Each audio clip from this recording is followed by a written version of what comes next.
Hey guys, welcome back to my channel for another G-Shock video. Today we are taking a closer look at a brand new model released by G-Shock, the GA-2200. What I have here is the Japan domestic model packaging. So let's unbox it. We get the standard black box that comes with all JDM models.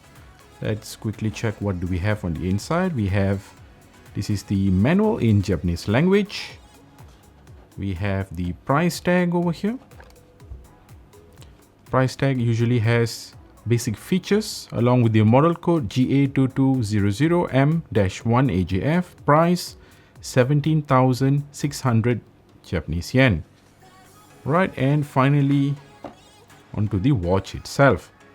Usually this band tag that you see over here that says carbon core guard is only available on JDM models. So let's put all of this aside and take a closer look at the watch.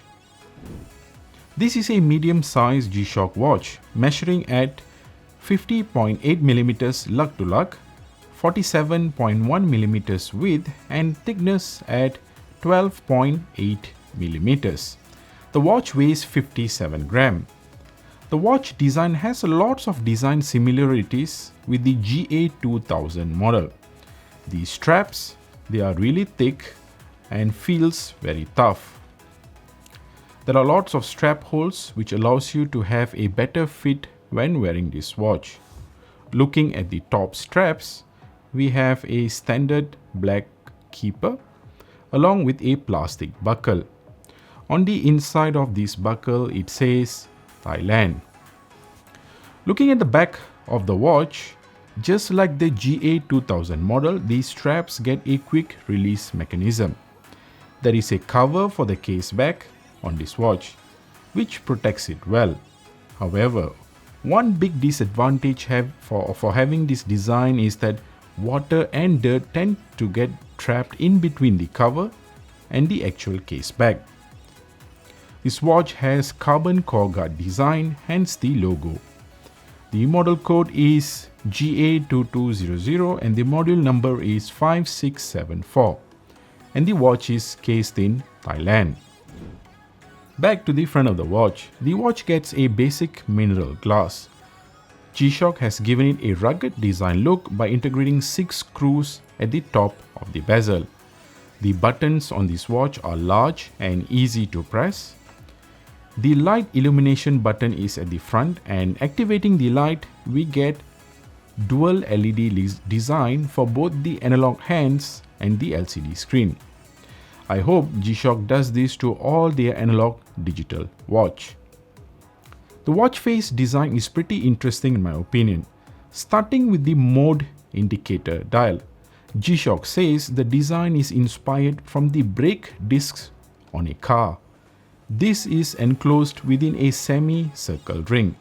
Both of these parts are treated with vapor deposition method, hence the bright, shiny look. I just love how the dial turns when you press the mode button on this watch. Looks really good.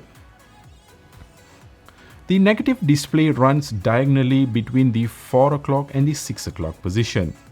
Not a conventional design, but somehow I really like how it blends together with rest of the watch. Legibility isn't that great though. The index markers are slightly raised from the main watch face, gives it a nice 3D look. The hour and the minute hands are pretty basic and have a small amount of lume applied on them. Here is how they look like. The watch was released as part of July 2021 in Japan. It goes for 17,600 Japanese yen. And G-Shock US is taking pre-orders now at $120. There are 4 color variants as part of the GA-2200 series. The watch uses two SR726W batteries and is rated to last up to 3 years depending on usage. Here is a quick side-by-side comparison with other G-Shock watches. So this is how it looks like beside a GA-2200. Lots of similarities.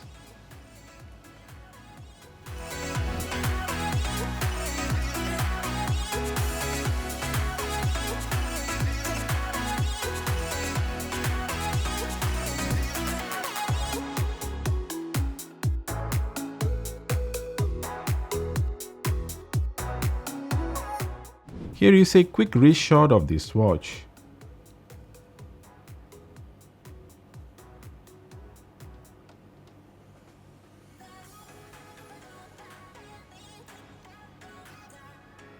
Overall, in terms of design, I think this mid-sized G-Shock watch does look really good. It has all the basic functions. The dual LED light design does help in dark situations. I can only think of one disadvantage, which is the way the lugs are designed. If you have a smaller wrist, this watch will not fit well. There will be a gap in between the watch and your wrist. Alright guys, that is it for today. Thank you so much for watching.